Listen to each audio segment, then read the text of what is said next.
ఎన్నో అప్లికేషన్ కావాలంటున్నారు. అప్పుడు ఏది ఇది వరకు పరిష్కరించింది లేదు. దానివల్ల ప్రజలకు కూడా ఉన్నదాని ఏం లేదు. దీనివల్ల ప్రజాధనము వృధా అవుతున్నది. అసలు అది ఎందుకు పెడుతున్నారో అర్థమైతే లేదు. ఏం అప్లికేషన్లు తీసుకుంటున్నారో అర్థమైతే లేదు. ఏదున్నా కానీ లాగిన్ అయితే లేదు అంటారు. మున్సిపల్కి వస్తే లాగిన్ లేదు. ఇక్కడనేమో అన్ని ఇస్తున్నాము, ఆ పథకాలు అన్ని వేల పథకాలు అంటున్నారు. దేనికి కూడా మున్సిపల్ ఆఫీస్కి అయినా కానీ లాగిన్ ఓపెన్ అయితే లేదు అనే సమాధానమే వస్తుంది. దీనివల్ల ప్రజలకైతే ఒరిజినల్ ఏమీ లాభం లేదు.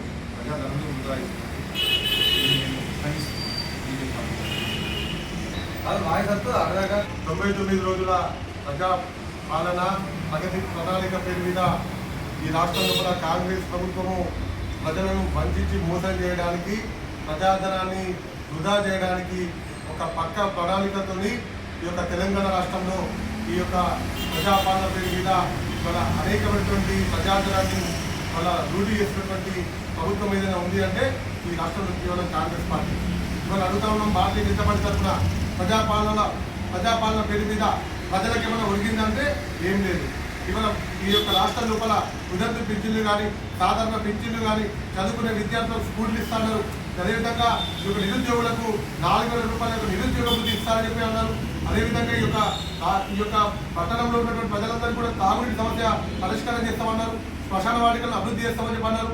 అదేవిధంగా అనేకమైనటువంటి సంక్షేమ పథకాలు ప్రవేశపెడతామని చెప్పి ఆనాడు కాంగ్రెస్ ప్రభుత్వం ఏదైతే ప్రజలకు హామీలు ఇచ్చిందో ఏ ఒక్క హామీని కూడా ఈ యొక్క ప్రజా పాలన పేరు మీద ఏ ఒక్కరు కూడా నెరవేర్చలేదు. కేవలం గతంలో జరిగినటువంటి ఎన్నికల ముందు ఈ యొక్క కాంగ్రెస్ ప్రభుత్వం ఏం చెప్పిందంటే ఇవాళ అన్ని కూడా ఏదైతే తెలంగాణ కోసం ఉద్యమం చేసినటువంటి ఉద్యమకారులకు మేము 200 గజాల ప్లాట్ ఇస్తామని చెప్పి ఆనాడు ప్రగతి పాలన లోపల దరఖాస్తులు తీసుకోవడం జరిగింది. చదువుకున్నటువంటి విద్యార్థులకు స్కూళ్ళు ఇస్తామని చెప్పి ఆనాడు ఏదైతే గతంలో ప్రజాపాలన పేరు మీద దరఖాస్తు తీసుకోవడం జరిగింది. పింఛన్ లేని వాళ్ళకి పింఛన్లు ఇస్తామని చెప్పి ఆనాడు మళ్ళా దరఖాస్తులు తీసుకోవడం జరిగింది. ఈ రకంగా అనేక దరఖాస్తులు తీసుకున్నా కూడా ఇప్పుడు దాదాపు 2.5 సంవత్సరాలు ఇచ్చినా కూడా ఏ ఒక్కటి కూడా నెరవేర్చినటువంటి పాపన పోలేదు. రేషన్ కార్డును కొత్త రేషన్ కార్డును ఇస్తాం, ప్రజలను ఆదుకుంటాం అని చెప్పి ఆనాడు ప్రగల్భాలు పలికినటువంటి రాష్ట్ర ముఖ్యమంత్రి కాంగ్రెస్ నాయకులు ఈరోజు సమాధానం చెప్పాలి. ఈరోజు ఎందుకు ఈ యొక్క రేషన్ కార్డులను తొలగిస్తూ ఉన్నారు? పేద ప్రజల యొక్క రేషన్ కార్డులను ఎందుకు తొలగిస్తూ ఉన్నారు?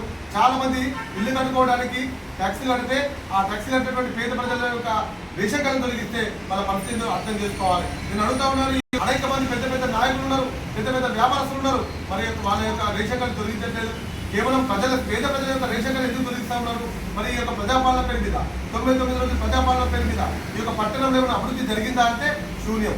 ఇవాళ అడుగుతా ఉన్నాను, పట్టణంలో ఒక సీసీ రోడ్ ఖరాబైంది, డ్రైనేజ్ వ్యవస్థ దెబ్బతిన్నది, శ్మశాన వాటికల అభివృద్ధి లేదు. ఇవాళ పేద ప్రజల యొక్క రక్తం తాగుతా ఉన్నారు. ఇవాళ ఏదైతే మెట్పల్లి మున్సిపాలిటీ లోపల అనేక అవినీతి అక్రమాలు చోటు చేసుకున్నా కూడా ఇక్కడ ఉన్నటువంటి కాంగ్రెస్ పార్టీ పరిపాలిస్తున్నటువంటి ఈ యొక్క మున్సిపల్ మీద ఏనాడు కూడా చర్యలు తీసుకోలేదు. ఇక్కడ ఉన్నటువంటి కౌన్సిలర్లు కూడా కనీసము ఈ యొక్క మున్సిపల్ అధికారులను కూడా ప్రత్యేకంగా చేయలేదు. ఈ 9 ప్రజాపాలన పేరు మీద ప్రజాధనాన్ని వేల కోట్ల రూపాయలు వృధా చేసింది తప్ప ఇవాళ ప్రజలకు ఒరిగింది ఏం లేదు. దీని ద్వారా కాంగ్రెస్ పార్టీ మరోసారి రాబోయే రోజుల్లో ఎంపీటీసీ ఎలక్షన్స్ ఉన్నాయని చెప్పి ఏదో మాయ చేయాలని చెప్పి ఇటువంటి సమావేశాలు పెట్టి లక్షల రూపాయలు వృధా చేస్తుంది తప్ప దీని ద్వారా ఒరిగింది ఏం లేదని చెప్పి భారతీయ జనతా పార్టీ తీవ్రంగా దీన్ని వ్యతిరేకిస్తూ ఉన్నది. ప్రజాపాలన పేరు మీద ప్రజలు ఇబ్బంది పడ్డారు తప్ప ప్రజల కోసం పట్టించుకున్నటువంటి ప్రభుత్వానికి కాంగ్రెస్ పార్టీకి తగిన బుద్ధి చెప్పాలని చెప్పి ఈ సందర్భంగా హెచ్చరిస్తూ ఈ అవకాశం ఇచ్చినటువంటి అందరికీ కూడా ధన్యవాదాలు.